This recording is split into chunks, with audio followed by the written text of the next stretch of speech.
நாளுக்கொரு நல்ல பங்கு. யாத்ராகமத்திலிருந்து தினத்தியானங்கள். மே 10. யாத்ராகமம் 8ஆம் அதிகாரம் 16 முதல் 19 வரை உள்ள வசனங்கள். தம் கரத்தின் வல்லமையை விளங்க பண்ணுகிற தேவன். ஆரோன் தன் கையில் இருந்த தன் கோலை நீட்டி பூமியின் புழுதியின் மேல் அடித்தான். அப்பொழுது அது மனிதர்கள் மேலும் மிருக ஜீவன்கள் மேலும் பேன்களாய் எகிப்து தேசம் எங்கும் புழுதியெல்லாம் பேன்களாயிற்று. வசனம் 17. முதலிரண்டு வாதைகளை எச்சரித்து அனுப்பிய தேவன் மூன்றாவது வாதையை எவ்வித முன்னறிவிப்பும் இன்றி வரப்பண்ணினார். எகிப்து நாட்டின் புழுதிகள் எல்லாம் அருவருப்பான பேன்களாய் மாறி மனிதர் மேலும் விலங்குகள் மேலும் திரளாய் ஒட்டி கொண்டன.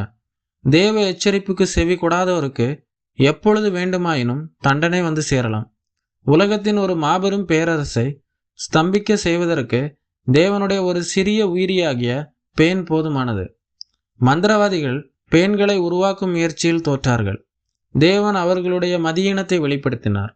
கடவுளின் தூதர்களாக தங்களை காண்பித்தவர்களின் பித்தலாட்டம் இப்பொழுது பலிக்கவில்லை. தேவ பக்தியின் வேஷத்தை அணிந்து நீண்ட நாட்களுக்கு காலத்தை ஓட்ட முடியாது என்பது கசப்பான உண்மையாகும். ஒரு நாள் தேவன் அதை முடிவுக்கு கொண்டு வருவார். இதற்கு பிறகு இந்த மந்திரவாதிகள் இவ்வாறு செய்ய துணியவில்லை. ஆரோன் தன் கோலை பூமியின் புழுதியின் மேல் அடித்தபோது பேன்கள் உருவாயின. தேவன் ஆதாமை பூமியின் மண்ணினால் உருவாக்கினார். மேலும் அவன் பாவம் செய்தபோது பூமி உன்னிமித்தம் சபிக்கப்பட்டிருக்கும் என்றார். இந்த சபிக்கப்பட்ட மண்ணின் தூசிகளெல்லாம் பேன்களாய் மாறி மனிதர்கள் மேல் ஒட்டி கொண்டது. பாவத்தின் விளைவாக பரிசுத்த கடவுளின் சாபத்துக்கும் கோபத்துக்கும் மனிதன் இயல்பாகவே உட்பட்டிருக்கிறான் என்பதையும் இது சித்திரமாக உணர்த்துகிறது. இருதயத்தை கடினமாக்காதபடி மனம் திரும்புவது ஒன்றே இதிலிருந்து தப்புவிப்பதற்கான ஒரே வழி. மந்திரவாதிகள் இது தேவனுடைய விரல்கள் என்றார்கள். அதாவது இது பிரதியெடுக்கவோ அல்லது போலியாகவோ உருவாக்க முடியாத தேவனுடைய கிரியை. அவர்கள் தேவனின் கரத்தின் வல்லமையை ஒப்புக்கொண்டார்கள்.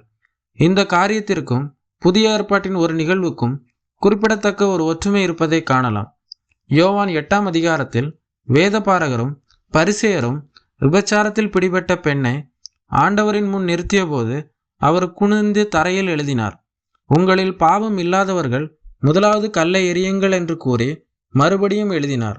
மனசாட்சியில் குத்துண்டு எல்லோரும் போய்விட்டார்கள்.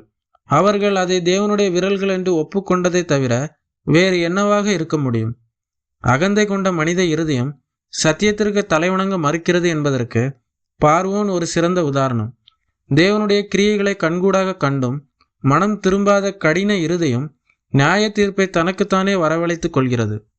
லூக்கா 11ஆம் அதிகாரம் 20ஆம் வசனத்தில் வாசிக்கிறது போல, நான் தேவனுடைய விரலினாலே பிசாசுகளை துரத்துகிறபடியினால் தேவனுடைய ராஜ்யம் உங்களிடத்தில் வந்திருக்கிறது என்று இயேசு கூறினார். எகிப்தின் நியாய தீர்ப்பை நடப்பித்த அதே தேவனுடைய விரல்தான் இன்று நம்முடைய பாவத்தின் பிடியிலிருந்தும் பிசாசின் கட்டுகளிலிருந்தும் விடுதலையாக்க நீட்டப்பட்டுள்ளது.